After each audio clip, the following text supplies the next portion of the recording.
Question ko lang sa inyo, sino usually yung mga taong pa-travel-travel, yung mga taong hindi lang isa yung sasakyan, napakaraming sasakyan, napakaraming properties, employee ba o mga negosyante? So, most people na alam nating may financial freedom, usually po ay mga negosyante. So, if you want to be successful, kailangan meron kang negosyo. Kasi sa employment po kasi, limited lang yung income mo. Kahit na anong gawin mo dyang effort, kahit na sobrang sipag mo, sobrang galing mo, ang income mo dyan, limited lang, fixed lang. Whereas sa business, pwede mo siyang scale, pwede mo siyang mapalaki. Okay, yun yung kinagandahan sa business. So yan yung number 1. If you want to be successful, you must be in business. Number 2, so physical business ba or online business? Okay, yung physical business, yan yung mga traditional businesses na nakikita natin. So yung iba, magnenegosyo ako, maghahanap sila ng franchise, magtatayo sila ng coffee shop,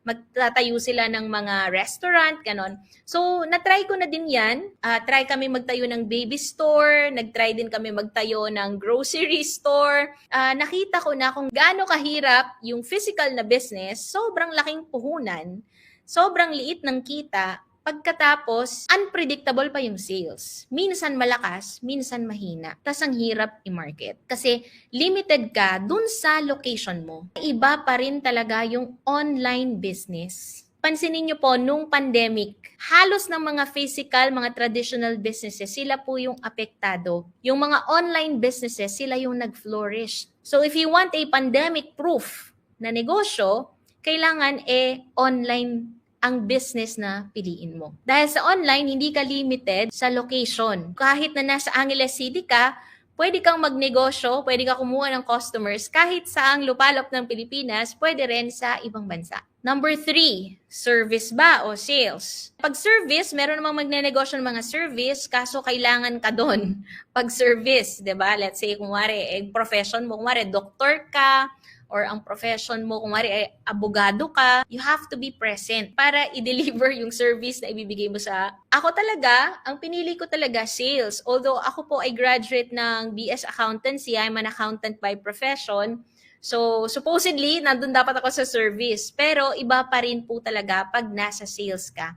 Dito talaga, mas nai-scale mo talaga. So, napakaraming mga success stories na mapapanood nyo ngayon. Dito na lang sa Philippines, 'di ba? Nag-start lang sila ng maliit na benta-benta, and then talagang yumaman sila dahil po 'yun sa sales. Kung pipili ka naman ng product, okay, want versus needs.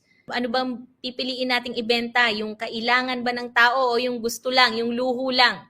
Kapag need ang product mo, ito yung produkto na dahil kailangan siya ng tao, yung decision making ng tao, ng customer mo, mas magiging madali dahil nga kailangan niya yung produkto. So, syempre, ano ba yung mas uunahin natin? Yung kailangan o yung luho, di ba? So, syempre, it is smarter to sell products that people need.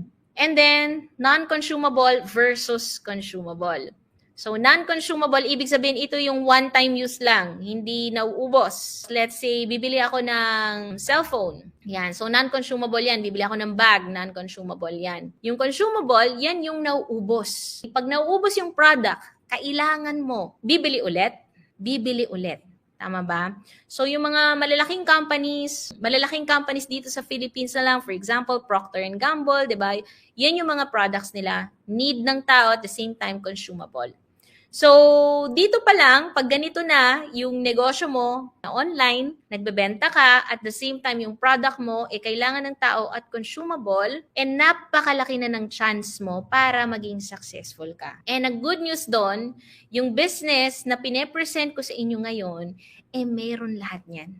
So, it is a type of business kasi hawak mo yung oras mo, hindi mo ako boss, wala kang boss dito, hindi mo rin boss yung nag-invite sa'yo or yung upline mo. It is an online business, you can do it anywhere. Nasa sales tayo, but don't worry kahit na wala kang sales experience, okay lang yon because we have tools to help you on how you can sell.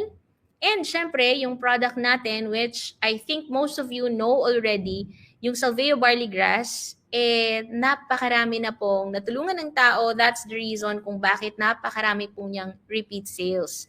So kapag ikaw may sakit kasi, yung Salvia barley grass, you can consider it parang need na rin siya. And dahil consumable siya, repeat purchase is guaranteed. So,